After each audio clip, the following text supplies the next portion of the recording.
Assalamualaikum warahmatullahi wabarakatuh. Perkenalkan, nama saya Andrian Fauzi.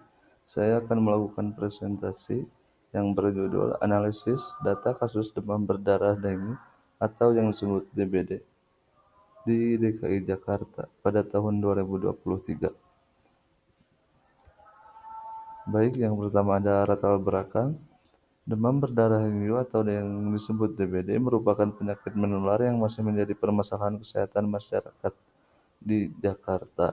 Padatan penduduk yang tinggi serta mobilitas masyarakat yang besar berpengaruh terhadap penyebaran penyakit ini, sehingga diperlukan pengolahan data yang terstruktur untuk mendukung upaya pencegahan dan pengendalian DBD.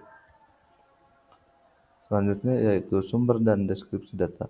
Data kasus DBD diperoleh dari Dinas Kesehatan Provinsi DKI Jakarta pada tahun 2023.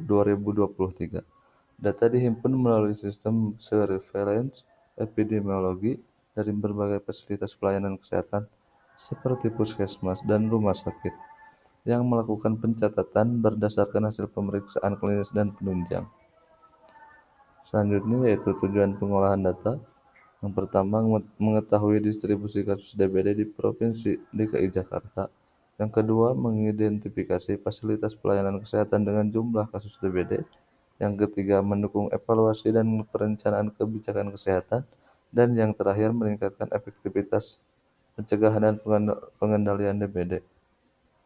Selanjutnya yaitu entitas basis data. Yang pertama, provinsi.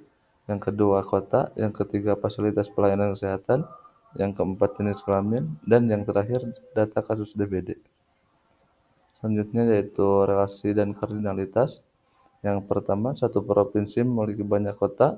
Satu kota memiliki banyak fasilitas pelayanan kesehatan. Satu fasilitas pelayanan kesehatan mencatat banyak data kasus DBD. Dan yang terakhir, satu jenis kelamin dapat muncul pada banyak data kasus DBD. Nah, untuk selanjutnya yaitu atribut setiap entitas.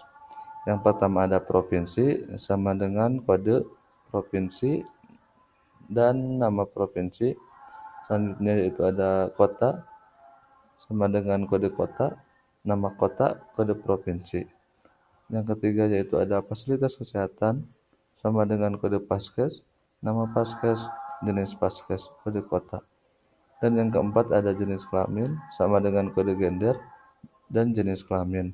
Yang terakhir ada data kasus DBD sama dengan ID kasus, tahun, jumlah kasus, kode paskes, kode gender. Selanjutnya yaitu ada normalisasi data. Yang pertama, menghindari redundansi atau pengulangan data, menjaga konsistensi dan integritas data, dan yang terakhir mempermudah proses pengolahan data dan analisis data. Di sini ada tabelnya ya, bisa dilihat. Boleh dibaca-baca atau dilihat. Selanjutnya di sini ada bahasa query atau aljabar relasional. Bisa lihat teman-teman di sini ada ini ya. Dan yang terakhir yaitu kesimpulan perancangan dan pengolahan basis data kasus demam berdarah di Provinsi Jakarta pada tahun 2023 menunjukkan bahwa pengolahan data kesehatan yang terstruktur sangat penting dalam mendukung sistem surveillance epidemiologi melalui penentuan entitas, relasi, serta penerapan normalisasi hingga titik normal form atau yang disebut 3NF. Data dapat disimpan secara efisien tanpa terjadi redundansi. Data kasus DBD yang dihimpun dari berbagai fasilitas pelayanan kesehatan seperti puskesmas dan rumah sakit memberikan gambaran distribusi kasus berdasarkan wilayah dan jenis kelamin.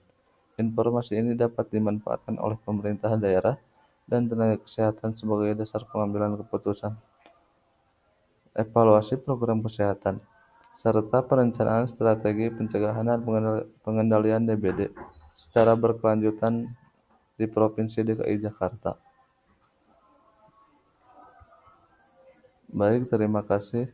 Wassalamualaikum warahmatullahi wabarakatuh.